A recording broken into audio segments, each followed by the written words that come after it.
em Cristo, eu vos cumprimento com a paz do Senhor. Amém. Amém. Amém. Livro dos Reis. Segundo livro dos Reis. Vamos lá. Vamos ler no capítulo de número 5.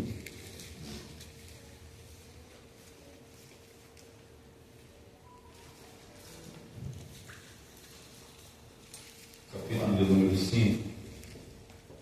Segundo livro dos Reis.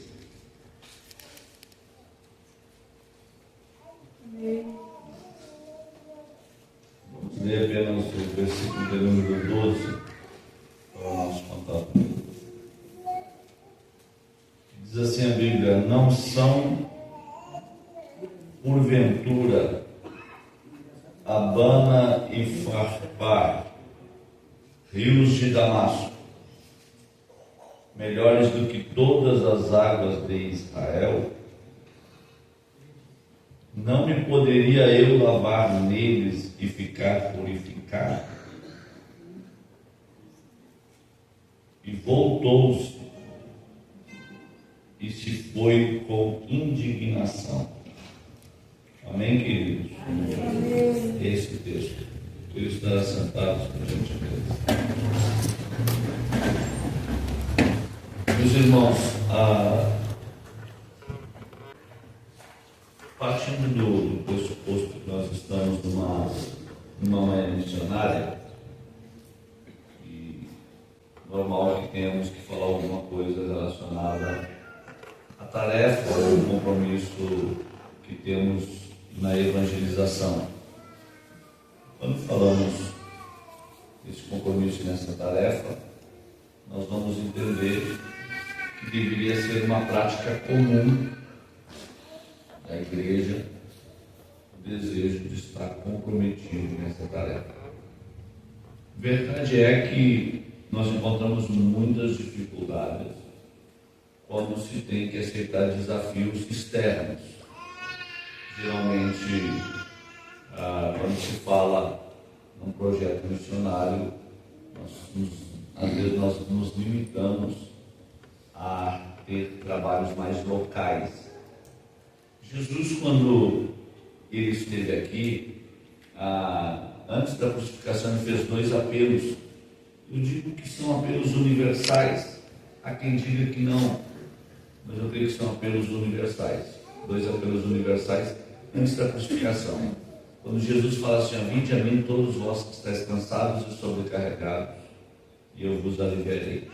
Quando Jesus fala assim: vinde a mim todos vós, todos, que estáis cansados e sobrecarregados, ele está chamando o mundo todo aos seus pés. Esse foi o primeiro apelo universal. Quando ele passa na beira do mar da Galileia, ele faz o segundo apelo. Ele fala para aqueles homens que estão recolhendo as suas redes: vinde após mim e eu vos farei pescadores de homens. Ali eu creio que aquele apelo, ele não se estendeu apenas aos discípulos, mas todos quantos têm uma intenção, desejo de compartilharem do reino, eles estão convocados pelo próprio Cristo a uma nova missão. Pedro, os discípulos estavam ali recolhendo as suas redes, e de repente Jesus aparece e fala: eu tenho uma tarefa com a vida de vocês diferente daquelas que vocês estão fazendo agora. Então eu creio que a porta está aberta para todos nós. 2 apelos que eu tenho como apelos universais antes da crucificação. Depois da crucificação, Jesus fez 4 grandes apelos. Quando ele falou para os seus discípulos: ficai na cidade, até que do alto vocês sejam revestidos de poder. Uma vez vocês recebendo esse poder, vocês passarão a ser minhas testemunhas, tanto em Jerusalém, como em toda a Judéia, Samaria e até os confins da terra. Onde é que estão os 4 apelos dentro desse texto e depois da crucificação? Jesus usou esse termo: vinde, ficai, ide e anunciai. Então, depois da crucificação, 4 apelos. Tem pessoas que vêm e ficam, recebem poder para ir para casa, sentar no sofá, tomar um chimarrão. Se nós recebemos esse poder, recebemos essa autoridade, Jesus ele tem um propósito com isso. Numa oportunidade, Jesus chegou lá numa sinagoga em Nazaré, ele falou assim: o Espírito do Senhor, ele está sobre mim, pelo que ele me ungiu para. A unção do Espírito de Deus sobre a vida do próprio Cristo tinha uma missão. O Espírito de Deus está sobre mim, pelo que ele me ungiu para evangelizar pobre, para abrir a vista aos cegos, para colocar em liberdade os cativos. Ele tem 6 características da unção do Espírito de Deus sobre a vida do próprio Cristo. Ele não foi ungido para ficar sentado. Ele não foi ungido para ficar falando línguas estranhas dentro da igreja. Não. A unção de Deus em nós, ela tem uma missão. Nós temos que entender isso. Muitas vezes eu fico vendo quanto tempo nós perdemos dentro do reino de Deus. Eu digo que nós, como bons assembleanos, nós nos aperfeiçoamos no receber, mas nós somos péssimos no repartir. Quando se fala em receber, para nós é maravilha, mas quando se fala em repartir, nós somos deficientes. Infelizmente nós somos.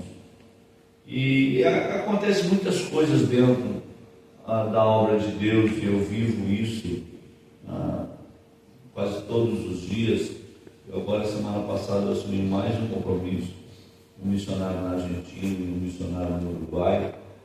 Aí tem pessoas que falam: não, então tu tem muito dinheiro para tu ficar investindo em obra missionária.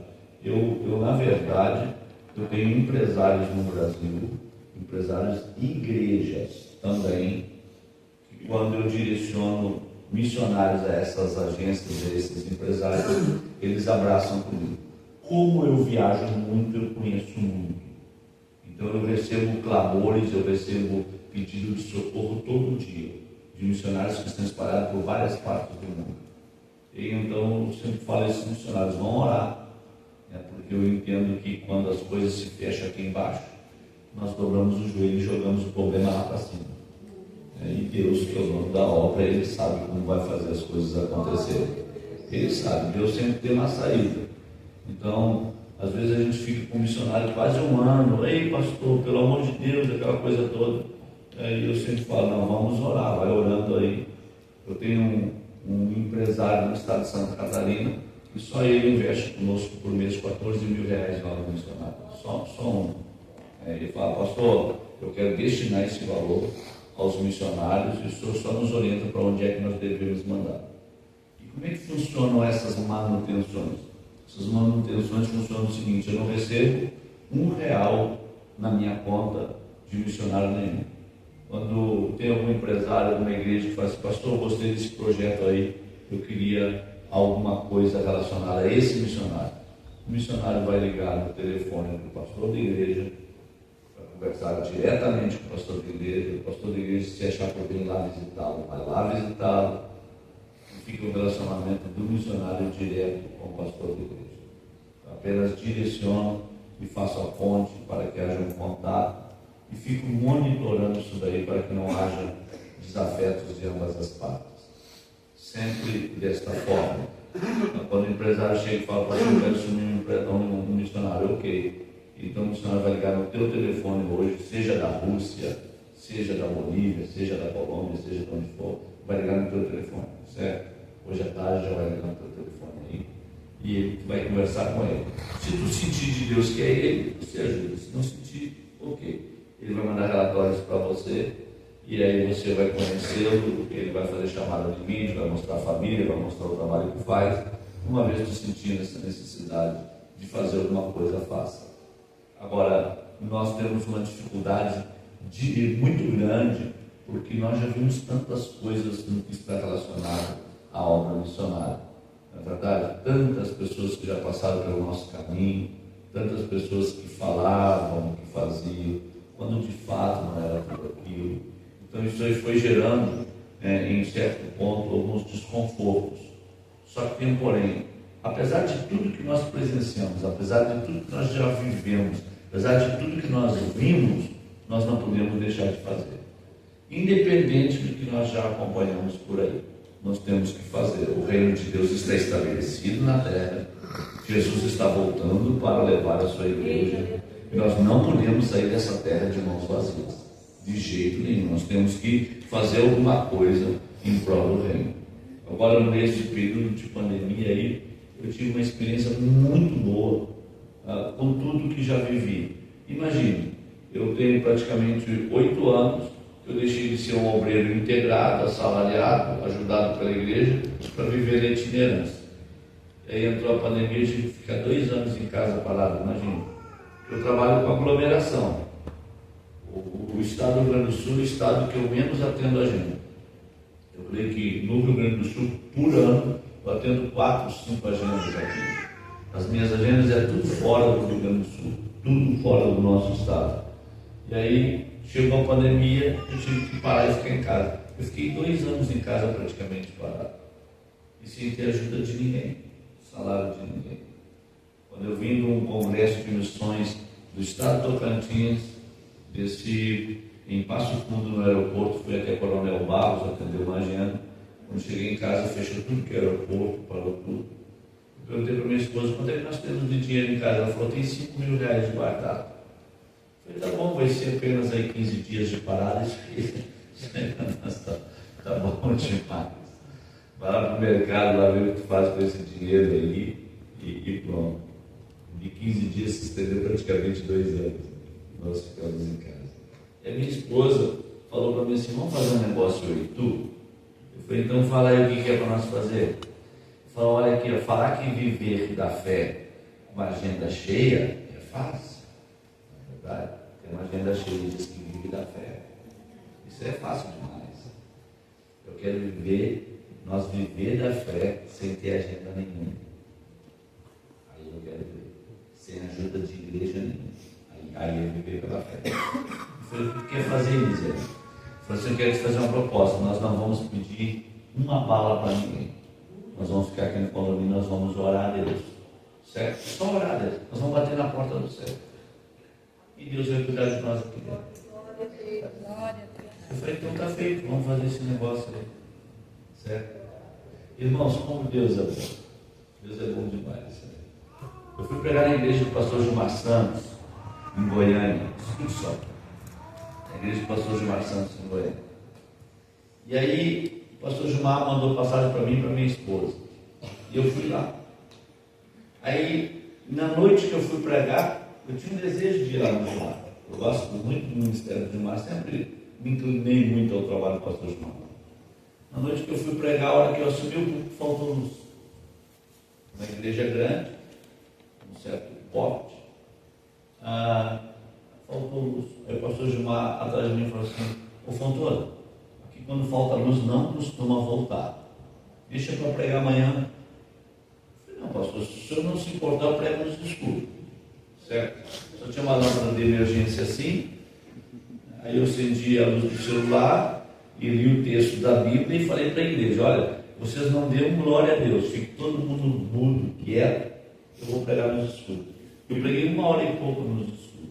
Estava André e Felipe para cantar, no final nem cantaram, porque não veio a luz.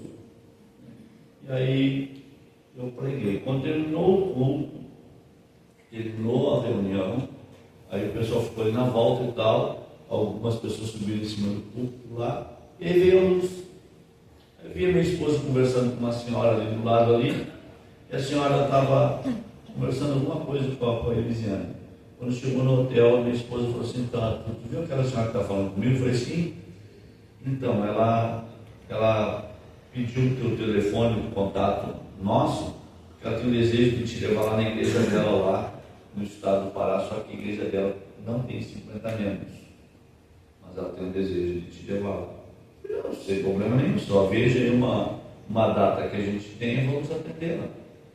Desde que tinha data disponível. E aquela mulher, de posse do nosso telefone, ela não ligava menos de 3 vezes por semana. Porque nem era uma data nunca dava, porque a gente tem esse compromisso, não falta compromisso. E esse negócio de agenda e de data é bem complicado. Tem pessoas às vezes que são turbulentas, eles pensam que a gente está fazendo corpo mole, né, que está esperando trabalhos maiores e melhores. Eu recebi ligações agora, tem 3 anos seguidos, do próprio presidente de Camboriú, aquele congresso de missões lá.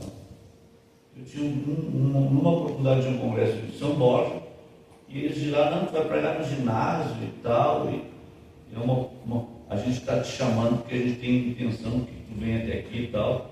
Eu tenho compromisso em São Borja. Mas é no ginásio. E eu lá estou preocupado com o ginásio. Tenho compromisso em São Borja, vou pregar em São Borja. Foi no outro ano, me ligaram na semana de Camboriú, pastor, nós temos uma escala que precisa pregar no ginásio no sábado de manhã, no ponto máximo do congresso. Então, eu disse, não estou em Ananindeua no estado do Pará, não posso atender. O pastor falou, mas o senhor é um homem difícil, porque eu falei, não, em primeiro lugar, vocês colocaram uma foto minha no cartaz aí sem a minha autorização. Primeiro, vocês têm que fechar uma agenda e eu tenho que concordar. Agora, colocar minha foto no cartaz, pode tirar minha foto daí mesmo. Se vocês estão bagunçados, eu não sou, não. Certo? Na verdade, eu tenho que ser um camarada correto no que faço. Correto no que faço. Eu não sou obrigado a tratar um compromisso aqui em Camaquã, mas uma vez eu tratando, eu tenho que estar aqui. Imagine, eu poderia ter recebido um convite para pregar lá no estado do Goiás para 30, 40 mil pessoas, mas se eu marquei com vocês, é justo eu deixar vocês na mão para ir lá porque tem 30, 40 mil pessoas? Não é justo.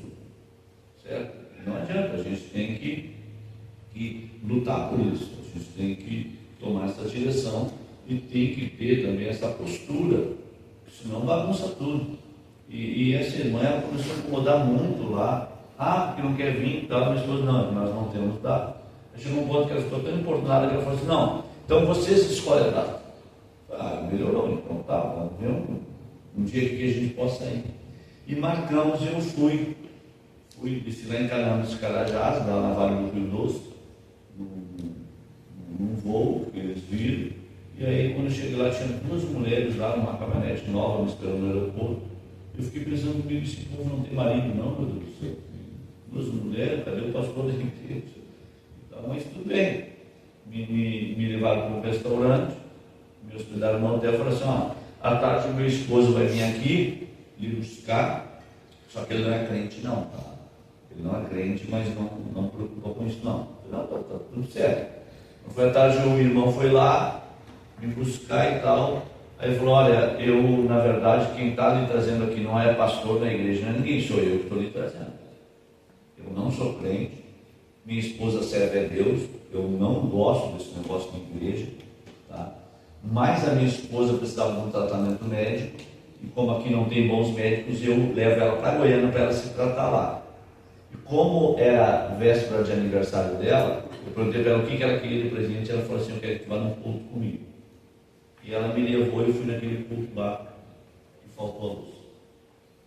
Mas tu me fez eu chorar tanto nos estudos,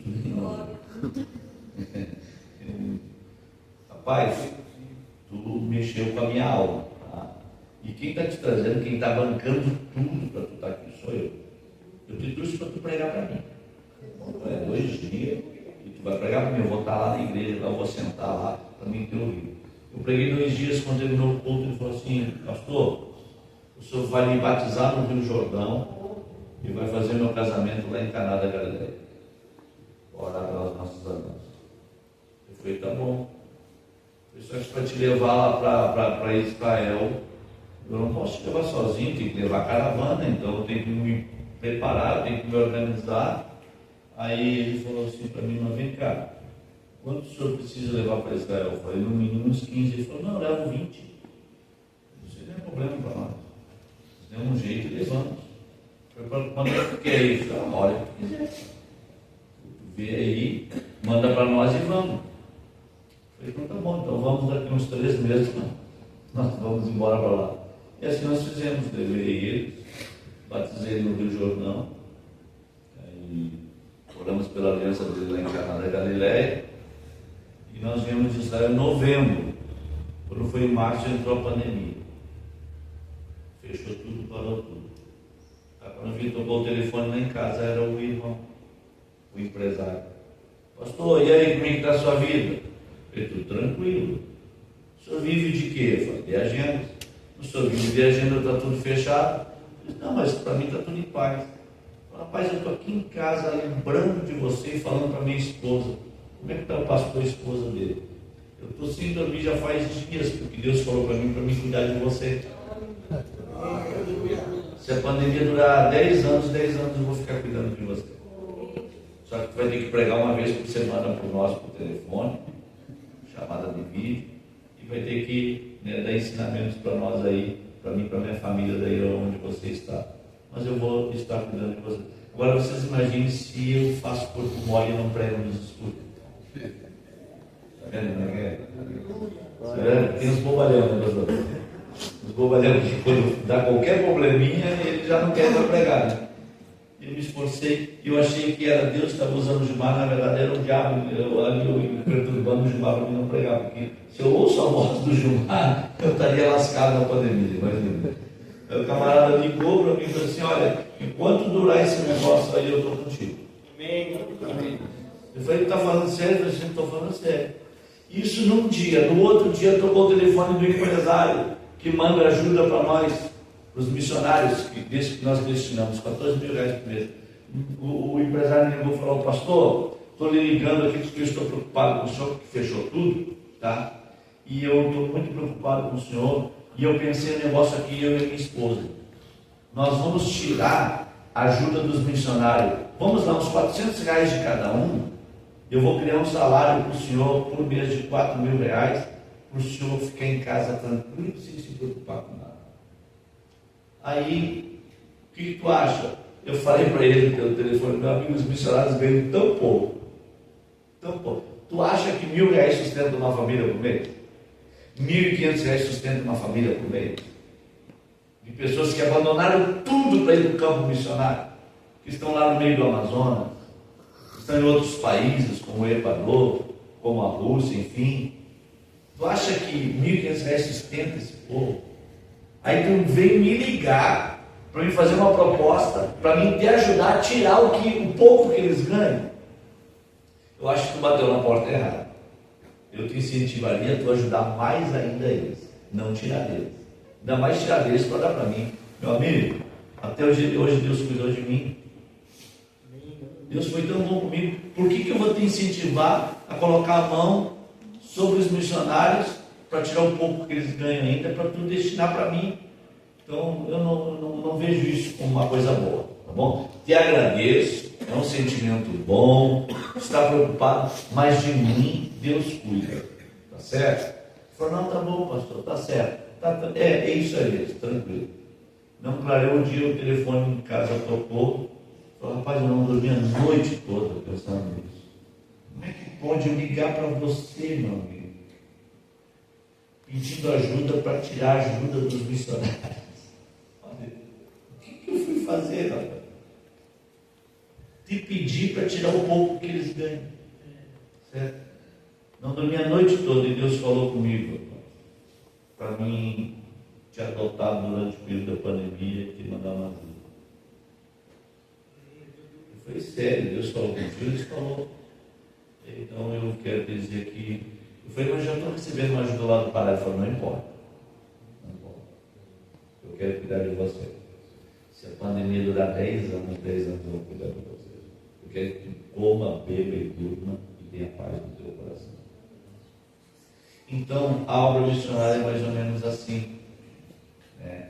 Quando você se envolve nela, dentro do reino, Deus, Ele é o dono de tudo. Uma vez eu cheguei numa igreja que o slogan da igreja estava na parede escrito: obra missionária é assim, começa difícil, fica impossível, aí acontece. Isso é obra missionária. Começa difícil, fica impossível, aí acontece. Porque o dono da obra é o próprio Deus. O dono de tudo é o próprio Criador. Às vezes eu falo para algum missionário: meu amigo, não precisa morrer pela igreja, já teve alguém que morreu por ela. Fique em paz. Quando as coisas aqui embaixo apertar, dobra o teu joelho e joga lá para cima. E tenha paz no coração. O maior preocupado em fazer a coisa acontecer é o próprio Deus. É o próprio Deus. O texto que eu acabo de ler mostra um conflito existencial no coração de um homem chamado Naamã. Naamã, general, imagine, o comandante das forças da Síria, homem de muito respeito, homem que através dele A Síria tinha livramentos de guerra. Um homem respeitado, honrado pela nação, um homem que tinha acesso até as recâmaras do rei, um homem que tinha o comando das tropas debaixo da sua autoridade. E diz a Bíblia que Naamã, ele fazendo guerra contra Israel, ele toma de lá uma menina e leva essa menina para ser escrava dentro da sua casa. Existia um ritual, vamos dizer, um próprio costume.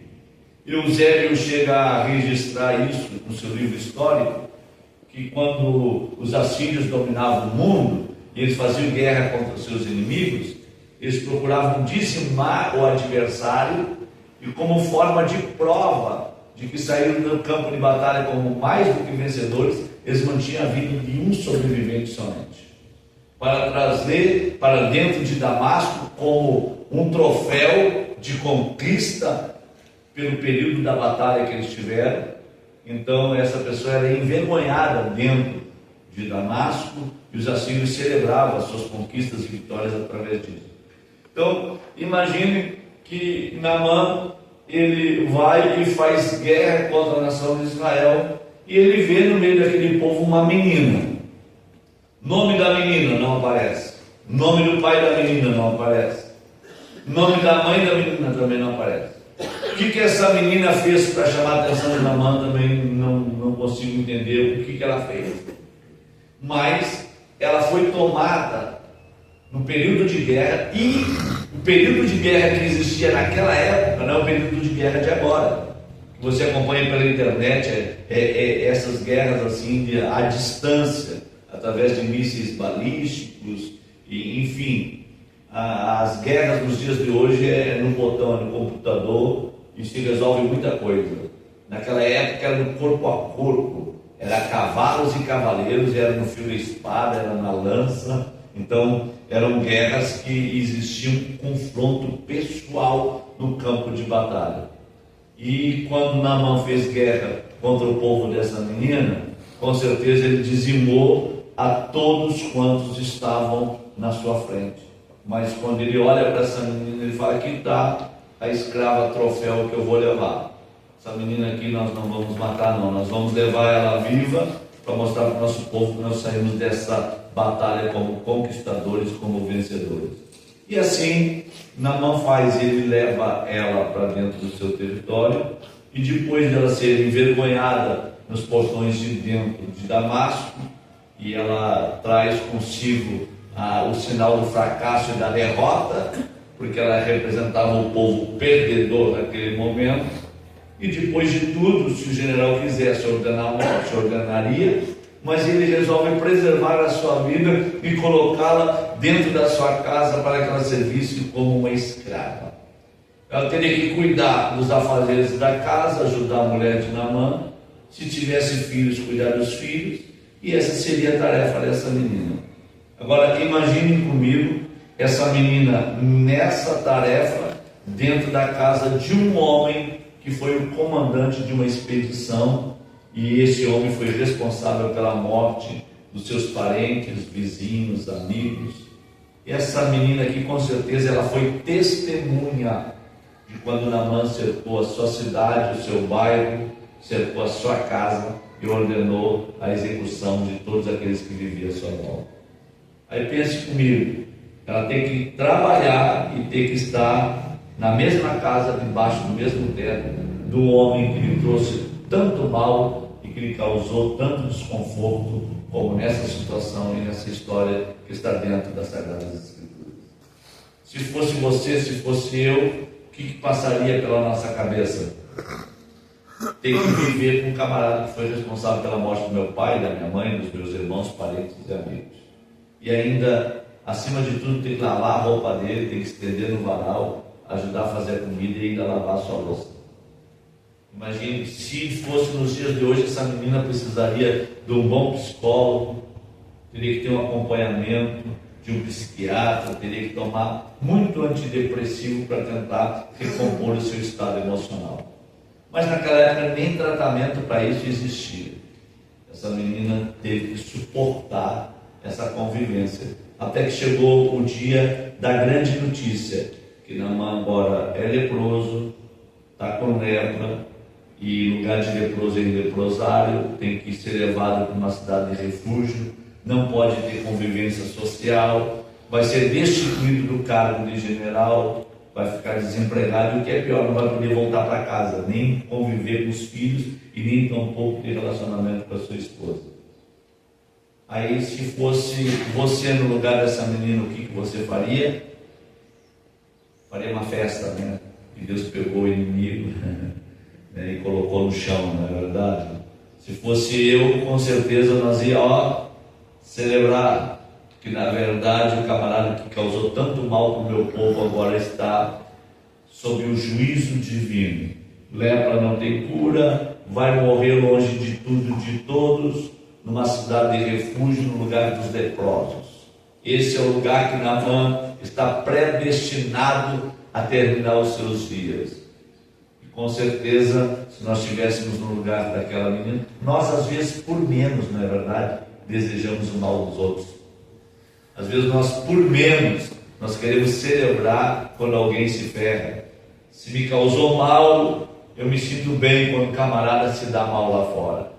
Se o camarada tentou alguma coisa contra mim ou contra um membro da minha família, eu celebro os seus fracassos quando isso acontece de uma forma ou de outra debaixo dos meus olhos. Agora, dentro desse período de pandemia, eu vivi uma situação muito interessante. Eu recebi um telefonema na minha casa de uma senhora lá de Minas Gerais, que ligou para minha esposa falando: olha, se não fosse esse período de pandemia, eu nem ligava para o pastor.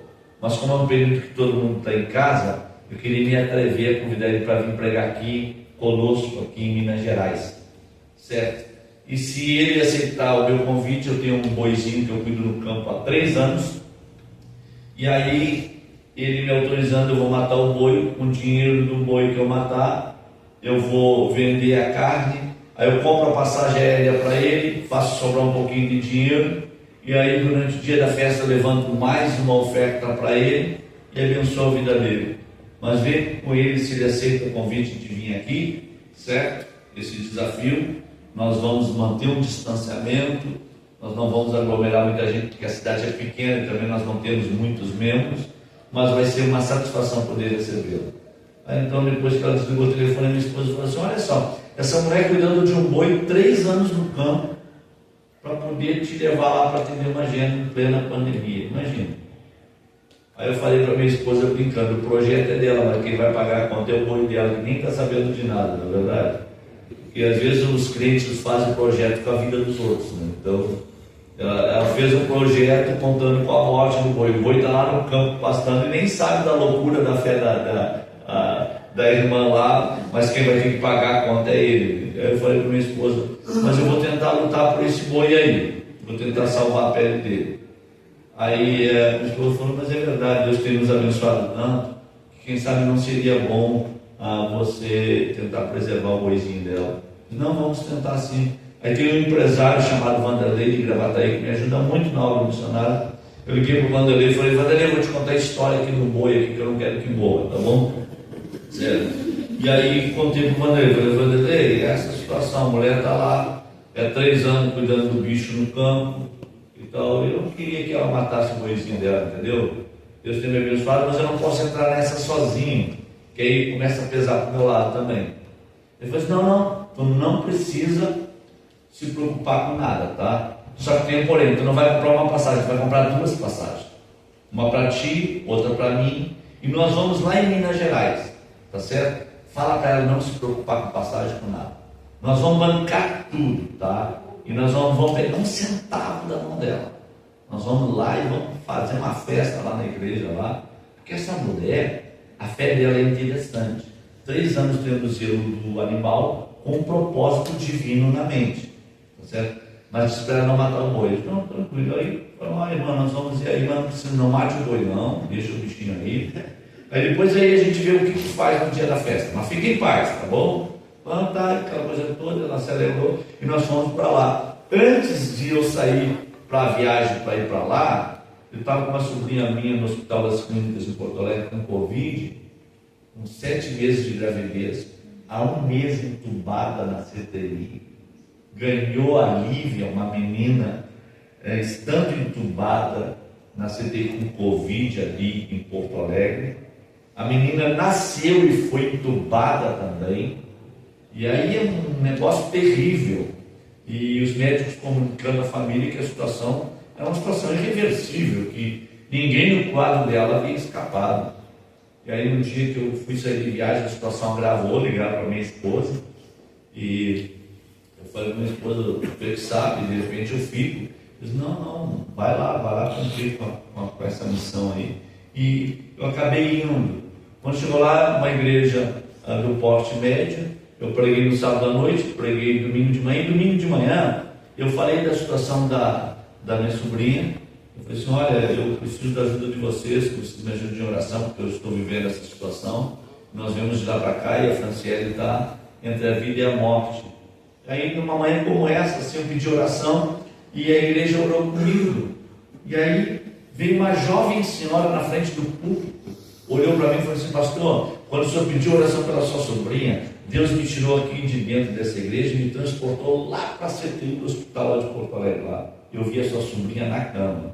Era para ela ter morrido essa noite, mas Deus resolveu adiar a partida dela. Tem muita gente orando, tá? E por esses dias o quadro deve piorar e vai chegar um momento que todo mundo vai desistir, inclusive o senhor. Ninguém vai acreditar em mais nada, tá bom? Mas quando tudo isso acontecer, vai haver uma luz lá no céu que vai acender. Vai haver um sinalzinho no céu. Irmãos, eu confesso que quando ela estava falando comigo, eu estava olhando para a aparência da roupa, sabe? Não parece que essa menina é tão santa assim. Olha aqui, eu já tive tanta experiência com Deus, eu nunca fui transportado de um lugar para outro, meu Deus. Essa menina está falando que numa oração ela foi lá, ela viu, ela voltou e já teve uma resposta que... Está entendendo? Mas tudo bem. Quando eu cheguei no hotel, eu liguei para minha esposa e falei, olha só o que uma menina falou para mim. É uma esposa muito alegre, então, se vai ver uma luz no céu, é resposta. Eu vou ligar para minha família. Eu falei, não liga para ninguém, mulher. Pelo amor de Deus, chega a dar errado. Não é assim? Não, mas eu quero dar notícia. Não. Faça que nem Maria, guarda em segredo no teu coração. Não fala nada para ninguém, não. Minha esposa já puxou na hora. Por que tu acha que não? Eu falei, não. Eu não digo que não, nem que sim. Só que, olha, é muita fé. Já fez, você pode ver, no meio dos cafezais, no meio lá onde eles tiram o leite para fazer queijo, no meio do nada, a menina fala tudo isso, mas tudo bem, tá? Vamos ficar quietos. E ficamos quietos. E aí quando foi à noite eu fui pregar. Irmãos, quando eu estou pregando lá, eles têm o costume, o mesmo costume daqui, homens para um lado, mulheres para o outro. Aí eu estou pregando, aí tem um irmão lá no fundo lá, que enquanto eu prego olha para mim. No meio da pregação, o camarada parou de pé, veio na frente do altar e falou assim, quero voltar para Jesus agora. Falei, agora. Eu parei de pregar e falei, Vanderlei, o homem quer voltar para Jesus. Falei com o pastor da igreja, o pastor Doné, libera o Vanderlei para vir orar por ele. Oramos pelo cidadão, ele recebeu a oração. Quando ele voltou, em vez de ele voltar para o lugar dele, ele voltou para o lado das irmãs. Foi lá para trás, lá. Eu vi que ele se ajoelhou na frente de uma irmã e ficou falando umas palavras. E eu fiquei pensando comigo enquanto eu falava para a igreja. Ele reconciliou com Jesus, está reconciliando com a esposa, no mínimo. Né? Está sendo perdoado por ela, no mínimo, está pedindo perdão. E eu vi que a hora que a irmã abriu os braços para ele assim, e ele deitou o colo, a cabeça dele no colo da irmã, e a irmã se debruçou sobre ele. E veio 2 irmãs lá atrás, se abraçaram com ele, e aquela coisa, e eu pregando. Daí um pouco o homem levantou lá de trás, veio no púlpito, olhou para mim e falou assim, agora eu quero falar nesse microfone aí. Eu falei, não, mas aí, pelo amor de Deus, eu falei para o pastor da igreja, o homem agora quer falar no microfone, pastor. Aí o pastor falou, tu que sabe, a orientação do culto está contigo, se tu quiser, tu dá para ele, se tu não quiser, não dá, é contigo. Eu olhei para ele e falei assim, não, sobe aqui. Aí ele subiu, falei, aqui está o microfone.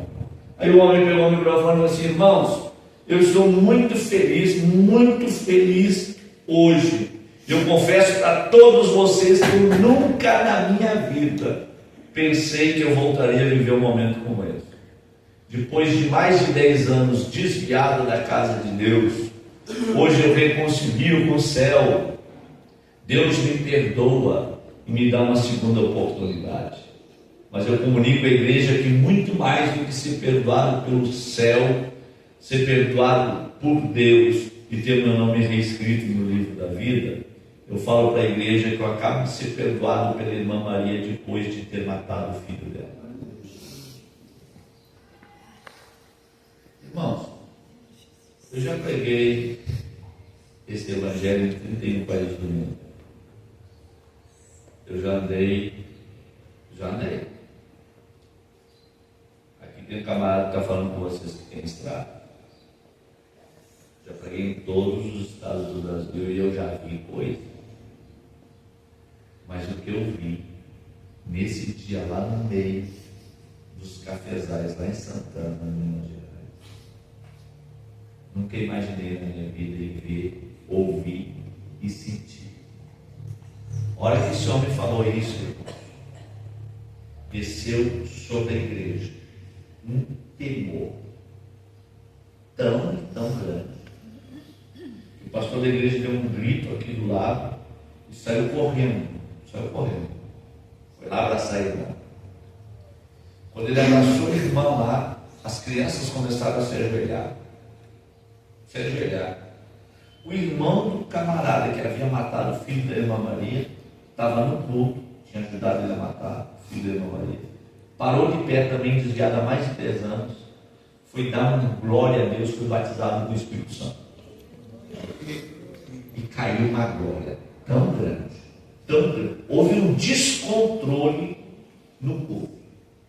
Não teve despedida de culto, não teve bênção apostólica, nem me levar para jantar, me levar. Me abandonaram. Ainda bem que o hotel ficava uns 3, 4 anos da igreja, nós fomos a pé para o hotel. E a gente abraçando na rua, e gente gritando, e gente rolando no chão. E gente. Quando cheguei lá no hotel, o dono do hotel falou assim: pastor, faz mais de 10 anos que nós nesse povoado não temos paz. Aonde essas duas famílias se encontram, um quer matar o outro. É uma guerra que não tem fim. É uma guerra. Nós não temos paz. É uma guerra que existe aqui nesse povoado. Nós temos 9.000 habitantes, isso aqui é um inferno. Mas o que nós não conseguimos em 10 anos, em 1 hora de culto. 1 hora de culto na Assembleia de Deus. Deus desce não para sarar 2 famílias, mas Deus desce para curar uma cidade inteira. 3 horas da madrugada, o pastor me ligou e falou assim: eu não dou conta de dormir orando na casa dos crentes.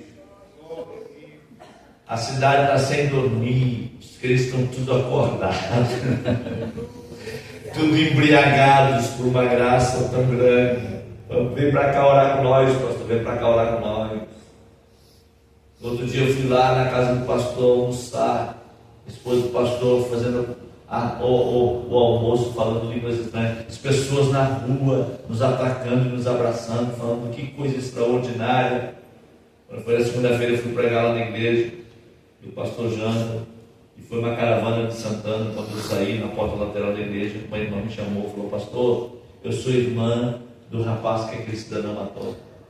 O senhor viu o que aconteceu ontem no culto lá? Eu falei: vi, foi extraordinário, foi uma coisa fora do normal. Falou: pois bem, pastor, o que aconteceu lá ontem, quem sabe vocês não tiveram noção do que aconteceu depois, que minha mãe perdoou ele e eu e minha irmã perdoamos. Quando nós estávamos lá no pátio da igreja, a maior alegria do mundo, aquela graça que o senhor viu que se derramou, a minha mãe falou assim: tá, mas e agora? Nós falamos: agora o que, mãe? O pai de vocês está doente e por estar doente não pôde vir no culto, ficou em casa. O que eu falo quando eu cheguei em casa, que eu perdoei o camarada que matou nosso filho? Eu estava no culto, mas o pai de vocês não está. E se ele não aceitar, se ele se revoltar, e se ele não entender, o que nós vamos fazer na nossa vida? Se nós quiserem. Então, eu vou: pastor, foi um peso tão grande, nós não moramos distante da igreja, parece que nós dávamos um passo para frente, 9, 10 para trás, certo? Porque na nossa mente, quando nós chegássemos lá, ia acontecer tudo de forma ao contrário do que nós pensávamos. E para nossa surpresa, quando nós chegamos em casa, nós batemos na porta, o pai abriu a porta, quando nós olhamos, ele estava chorando. Aí nós olhamos e ele olhou para minha mãe e falou assim: meu bem, não te preocupa comigo, tá bem? Quando vocês foram para a igreja, eu fiquei em oração, tá certo? E quando eu estava em oração, Deus falou para mim que hoje haveria uma unção de cura lá dentro da casa dele. Só que o mesmo Deus que estava curando lá veio na frente de vocês para curar minha alma também. Glória a Deus. Aleluia. Aí ele olhou para a esposa e falou assim: hoje de fato nós sepultamos nosso filho. E ela assim: sepultamos o nosso filho hoje. E eles se abraçaram e foram até a madrugada chorando, falando línguas estranhas e dando glória a Deus. Ela deu testemunho do que aconteceu na igreja. Irmãos, deixa eu falar um negócio aqui para vocês. Nós vamos para um congresso como esse, nós pulamos, falamos línguas estranhas, damos glória a Deus, mas o nosso coração parece que é tão sujo, não é verdade? Jesus falou assim: bem-aventurados os limpos de coração, porque esses verão a Deus. Às vezes nós queremos limpar o coração do povo quando o nosso está sujo. Por que será que nós somos tão truculentos? Nós somos tão raivosos? Por que será que nós não temos uma capacidade de perdoar, de amar? Por que será que qualquer coisa nos arranca do caminho, perturba a nossa alma e nos tira a paz? Essa menina aqui de Naamã, ela teria tudo para fazer festa. O cara que foi responsável pela morte de todos os seus parentes, amigos, inclusive pais, ela trabalhava dentro da casa, e esse homem está condenado pela medicina. Se fosse você no lugar da menina, o que você faria? Festa?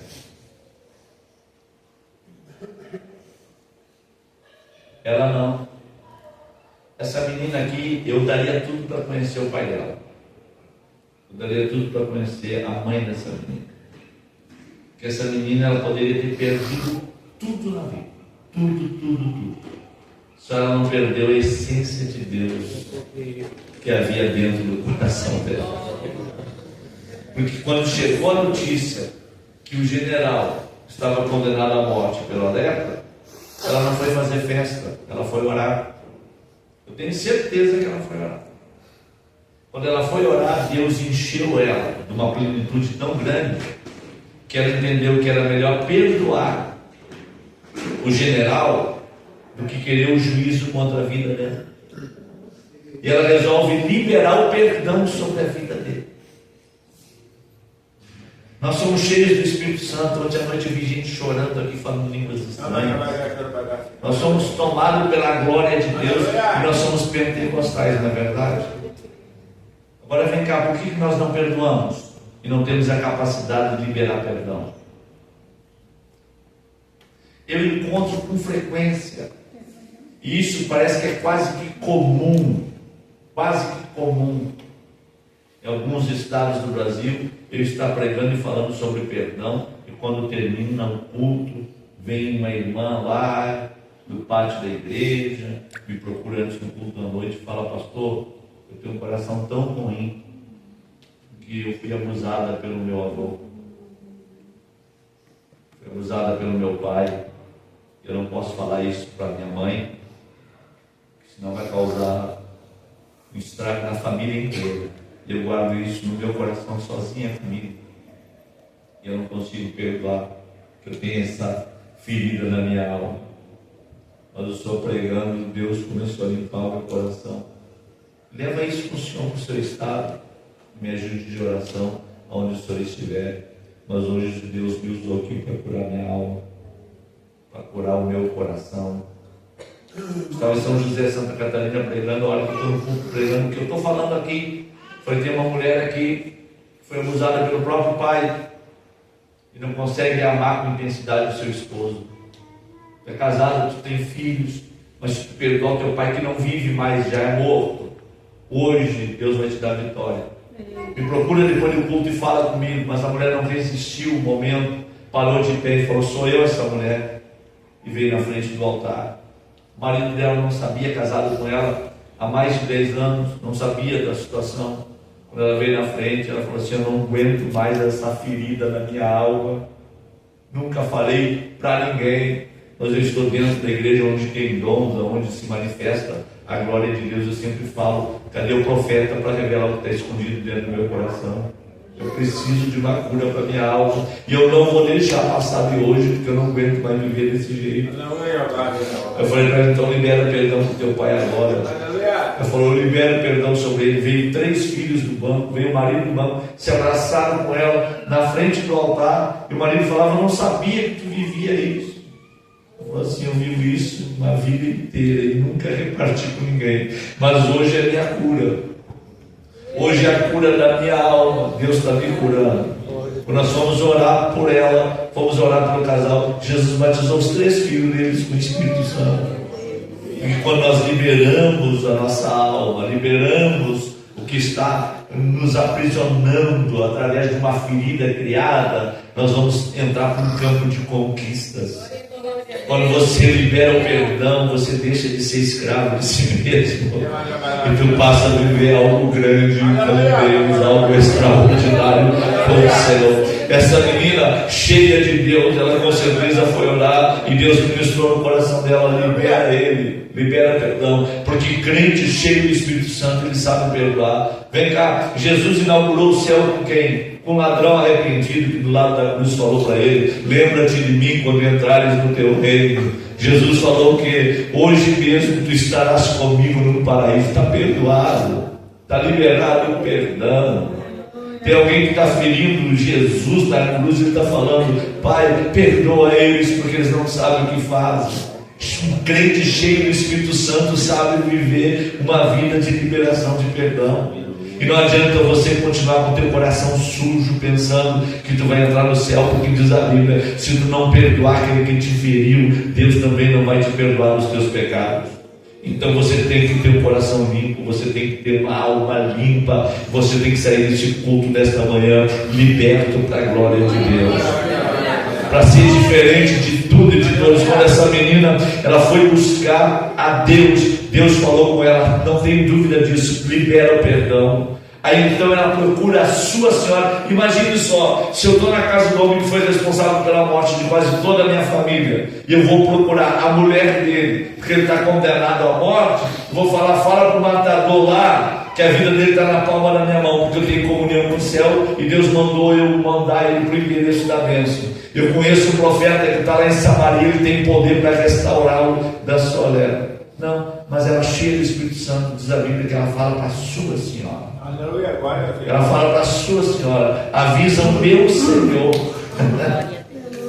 Cheia de Deus, cheia da glória de Deus, fala para o meu Senhor. Que tem um profeta que está lá em Samaria, com certeza o pai e a mãe dela levavam ela para os cultos que Eliseu pregava. Com certeza ela conhecia os feitos de Eliseu, ela sabia quem era Eliseu. Ela pega e fala: se ele conseguir chegar lá no profeta Eliseu, eu não tenho dúvida, ele vai ser restaurado da sua lepra. Imagine, na mente de Naamã tem uma escrava dentro da casa dele, na mente de Deus tem uma missionária lá dentro daquela casa. Na mente de Naamã, lá tem uma empregada doméstica dentro daquela casa. Na mente de Deus tem uma serva cheia do Espírito Santo dentro daquela casa. Na mente de Naamã, lá tem uma babá para os seus filhos dentro daquela casa. Na mente de Deus tem uma profetisa dentro daquela casa. Não importa o que os outros pensam, o que importa é o que Deus pensa acerca de nós. O que importa é o que Deus planejou para todos nós. Isso é o que importa. Isso é o que tem valor. Para os samaritanos e para os judeus, a mulher samaritana teve 5 maridos, que ela tinha, não era dela, não presta, não tem valor para nada. Na mente de Jesus, uma missionária cheia do Espírito Santo, que vai ganhar a cidade toda e vai trazer os pés do Senhor. Não importa, muitas pessoas pensam muitas coisas acerca de nós, e isso não deve importar. Aquela menina, ela libera o perdão. E Naamã então vai lá e se apresenta pegando carta com o rei da Síria para se apresentar ao rei de Israel, para ir até o profeta Eliseu. E imagine, Naamã pensa consigo: agora eu vou chegar lá para o profeta e vou levar uma oferta para o profeta vai colocar as mãos sobre a minha cabeça, eu vou ficar restaurado da minha lepra. Sabe qual foi a ofertinha que Naamã levou para Eliseu? 72 quilos de ouro, 350 quilos de prata e 10 vestes reais, que só os reis se vestiam com aquelas vestes. Eu estive no garimpo, lá no estado do Pará, e perguntei para o garimpeiro: faz um cálculo aí do que dá 72 quilos de ouro hoje e 350 quilos de prata, mais ou menos, pela moeda atual. O garimpeiro falou assim: hoje em torno de 40 milhões de reais. Você já pensou? O camarada bater na tua porta, na minha porta, e falar assim: só abre a porta e coloca a mão na minha cabeça, eu vou depositar na tua conta 40 milhões de reais.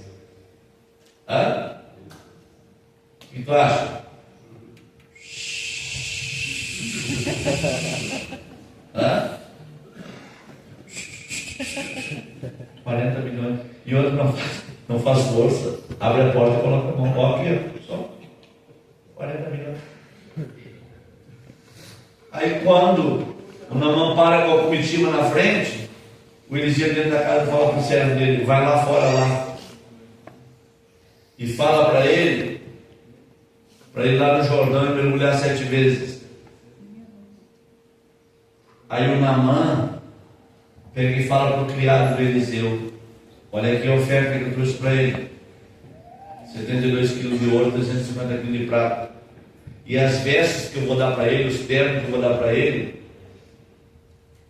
nem o Elon Musk já usou, nem o Bill Gates usou. São 10 ternos aí que são os príncipes da terra que usam. Nem os sheiks de Dubai usaram algo semelhante. É a oferta que eu trouxe para ele. Aí o criado corre para ele em casa: não, Eliseu, pelo amor de Deus, Eliseu, o que o homem trouxe lá fora, Deus me livre. É só tu sair lá fora e colocar a mão na cabeça dele. 40 milhões. Aí o Eliseu fala para o criado dele: fala para ele dar o dinheiro dele para quem ele quiser. Irmãos, o negócio é sério. Naamã pensou que na casa dele tinha uma escrava quando tinha uma profeta. E ele pensou que todos os profetas eram compráveis. Se enganou. Eliseu falou assim: não quero nem ver ele, não quero nem tocar nele. Sabe o que Eliseu entendeu? Que era um dia que ele ia escrever o esboço, mas quem ia pregar era o criado dele. E ele fala para o criado dele, para o jovem da casa: aqui está o esboço, vai lá e prega para ele que eu não quero dinheiro, que eu não estou pelo dinheiro, que eu não quero tocar nele, não quero apertar a mão dele, eu não quero conhecer ele. E se ele fizer milagre, desce no Jordão. Desce lá, o criado vai lá e dizer: o homem não quer nada. Falou: se tu quiser, mergulha no Jordão. Aí diz a Bíblia que Naamã ficou indignado e enfurecido, e ele começa a pregar: se eu quisesse rio, lá em Damasco tem Abana e Farfar, rios de águas cristalinas, tem nascentes de água, tem águas termais em Damasco, tem piscinas em Damasco com águas cristalinas. São 100 vezes melhor do que esse Jordão, água barrenta, água suja. E ele quer voltar para casa. Eu pergunto para vocês: se ele volta para casa, a menina permanece viva? O que vocês acham? Não. Ele está indignado, enfurecido, e ela falou: pode ir lá, porque lá tem um profeta de Deus que tu vai ficar curado. Ele pega a carta, pega essa oferta, vai lá, bate com a cara na parede. E agora a proposta é que ele fique mergulhando no Jordão, e ele quer voltar para casa. Se ele volta para casa, ela permanece viva? Não, né? Mas com certeza, quando ela mandou ele ir até o profeta Eliseu, com certeza ela ficou em oração. Deus, tu tem que confirmar com a tua palavra que se esse homem voltar leproso, para ele custa bem pouquinho, ele também dá um fim na minha vida. Mas confirma a tua palavra. faz alguma coisa. Quando ele se indignou, os servos de Naamã falaram: mas olha, tu já está aqui. O que fica pesado para você se você já está aqui e o Jordão está ali? Não custa nada, meu Senhor. É 7 vezes, apenas isso. Aí o Naamã começa a brigar com o Jordão. Água turva, água suja. Aí ele pensa que na casa dele tem uma escrava, como tem uma profeta. Ele pensa que todos os profetas são compráveis, quando na verdade nem todos são compráveis. Ele pensa que Deus só usa profeta quando Deus quer usar o jovem do profeta, que dá o endereço para ela falar: olha, é Jordão, ninguém quer nada que quer teu. E aí ele vai brigar com o Jordão. Agora vocês parem e pensem comigo: se o Jordão tivesse boca, o Jordão ia falar assim para o Naamã: quem vai te sujar não sou eu. As minhas águas são turvas, mas a tua lepra é pior do que as minhas águas. Tu não consegue ver o mal que está em ti. E tu está desprezando o ambiente do milagre. O teu milagre está aqui. E tu está desprezando o ambiente do milagre. O teu milagre está quando tu colocou o pé. Na hora que tu colocar o pé nas minhas águas, teu milagre começa a acontecer. Mas tu está desprezando o ambiente do teu milagre. Tu está achando que eu estou sujo? Se o Jordão tivesse boca, o Jordão ia falar para ele: tu está achando que eu estou sujo? Te olha no espelho. E tu vai ver a lepra que tu está. A tua lepra é 10 vezes pior que as minhas águas turvas. Tem pessoas que não conseguem enxergar para si mesmo. Não é verdade? Conseguem olhar tudo que está à sua volta, conseguem desprezar tudo e a todos. Certo? Mas não consegue olhar para si mesmo. E acaba desprezando o ambiente do milagre. Eu me converti em Dom Pedrito, irmãos, aqui no interior do estado. Primeira vez que eu entrei e preguei dentro da nossa igreja, primeira vez, a hora que eu olhei para o pastor, eu falei: o que o senhor achou da pregação? Ele falou: sempre você é do hospício, né, meu filho? Tu grita demais.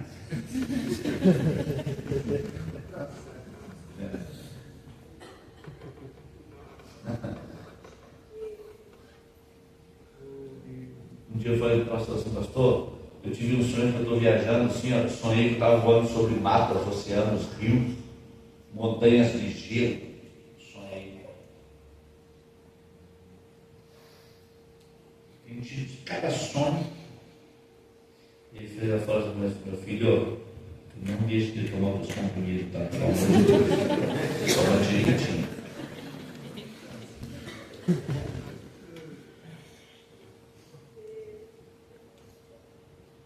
Mas o tempo passou. Sabe quantos anos esse pastor ficou na fila para me atender na agenda com ele? 3 anos. Mas não é porque eu estava revoltado e não queria atender, não. É porque eu não dava conta de atender. Ele tinha eu à disposição para pregar de graça todo dia para ele. Mas no período que tive com ele, ele desprezava o ambiente do milagre. Aí tinha que abrir uma agenda e falou: o que eu preciso para te trazer aqui? Eu falei: precisa fazer algumas coisas.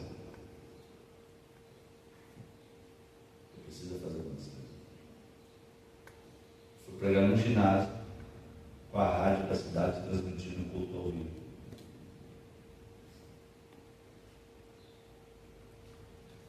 Então nunca despreze, não. Não despreze pela aparência. Não despreze por aquilo que as pessoas aparentam ser e ter.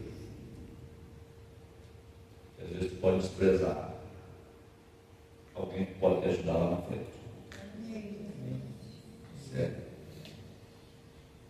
Minha mãe a mesma coisa, eu falava para ela assim: o sonho que estava voando sobre rios, sobre floresta, oceano, montanhas de gelo. Eu estava lá em Galápagos e falei para minha mãe: olha, estou aqui no meio do Oceano Pacífico, primeira vez que fui em Galápagos.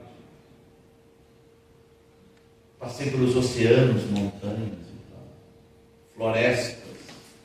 E a mãe falou assim: tá, mas tu falava e sonhava que voava sobre montanha de gelo.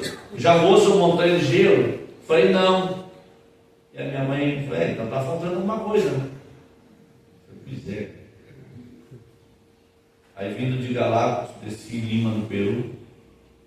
Quando o avião saiu de Lima, no Peru, entrou em rota de cruzeiro, voltando para São Paulo, para vir embora para casa. O piloto falou assim: senhores passageiros, nós passaremos agora por uma leve e momentânea turbulência. Nós vamos perder um pouco da altitude, passaremos entre as nuvens e passaremos por essa leve e momentânea turbulência. Porque a empresa vai doar para vocês uma das visões mais lindas da América do Sul em voos dentro desse continente. Quando ele vem saindo das nuvens, ele fala: quem está à direita da aeronave vai ter uma visão mais privilegiada, onde eu estava, à direita da aeronave. Quando ele sai das nuvens, aparecem as montanhas de gelo da Cordilheira dos Andes. O sol batendo de cima sobre a cordilheira, aquela cor rosada, linda. E Deus desce no avião e fala assim: eu fiz ele descer. Vai chamar assim, ó. Aleluia! Fui eu que fiz ele descer. Aleluia! Para tu entender que quem faz as coisas acontecer nessa terra sou eu. Quem faz tudo acontecer nessa terra sou eu. Aleluia. Meirelles está aqui, foi testemunha de casamento meu. Né, Meirelles? O meu primeiro aparelho de som para me escutar hinos que me deu de presente foi ele. Saiu do Rio Grande, foi levar lá na minha casa. Eu morava num quartinho pequenininho, no fundo, em frente a um banheirinho, que era um banheiro comunitário que todos da casa usavam. Ele me deu um aparelhinho de som dele para me escutar os meus hinos e eu fiquei numa alegria, porque aquilo ali foi ele. Ah, Ferrari, aquilo ali era uma Ferrari. Hoje eu moro num condomínio que o vice-governador do estado mora dentro do condomínio que eu moro. Não é porque eu tenho dinheiro, não. Deus usa situações. Então não despreze, não. Hoje pode estar meio duro, mas vai ser ambiente de milagre. Hoje pode estar meio dúbio, mas vai ser resposta de Deus para a tua vida. Deus nesta manhã está aqui para limpar o nosso coração. Deus está aqui nesta manhã para curar a nossa alma. Deus está aqui para fazer coisas extraordinárias acontecerem em nós. Deus está levantando entre nós uma geração diferente. Mas quando Naamã deu o 7º mergulho e ficou curado, quando ele voltou para casa, o que vocês acham? Ela continuou sendo escrava? Não. Eu tenho uma visão de quando ele voltou para casa com a comitiva dele, que Eliseu não quis nada do que era dele, ele voltou com toda a comitiva. Quando ele parou na frente da casa, a mulher olhou para ele com a pele de criança recém-nascida, está curado. Falou para os filhos: chegou o pai, está curado, o milagre aconteceu. Ele, de cima da cavalgadura, ele deve ter perguntado mais ou menos assim: cadê ela?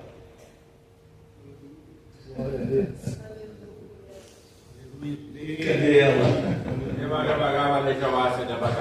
Ela quem? Ela. A escrava? Não. Não chame mais de escrava. A partir de hoje é filha. De escrava a filha.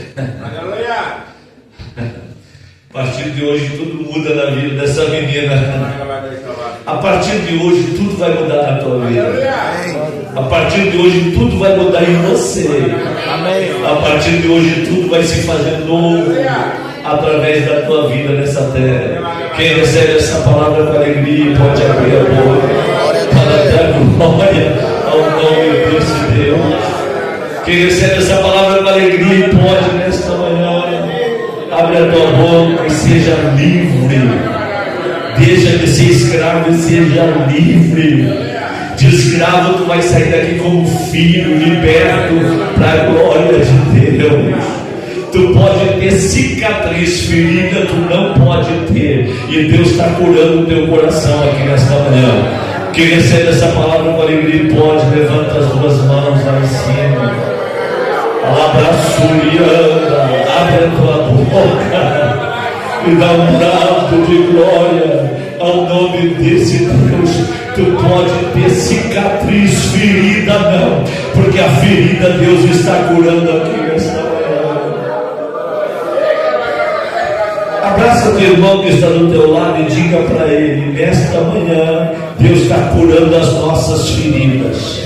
Cicatriz sim, ferida não, porque Deus está curando as nossas feridas. Isso, faça isso nesta manhã. Faça isso, procure mais alguém que esteja aí perto de você. Abraça essa pessoa e diga para ela: cicatriz sim, ferida não. Você vai deixar de ser escravo, vai passar a ser filho nesta manhã, porque tem um milagre de Deus batendo a tua porta.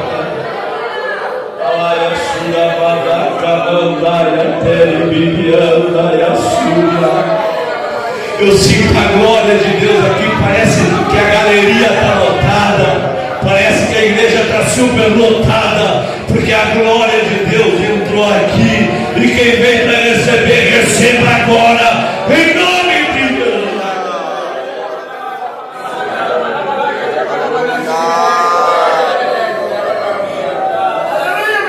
Quem veio para sentir sim.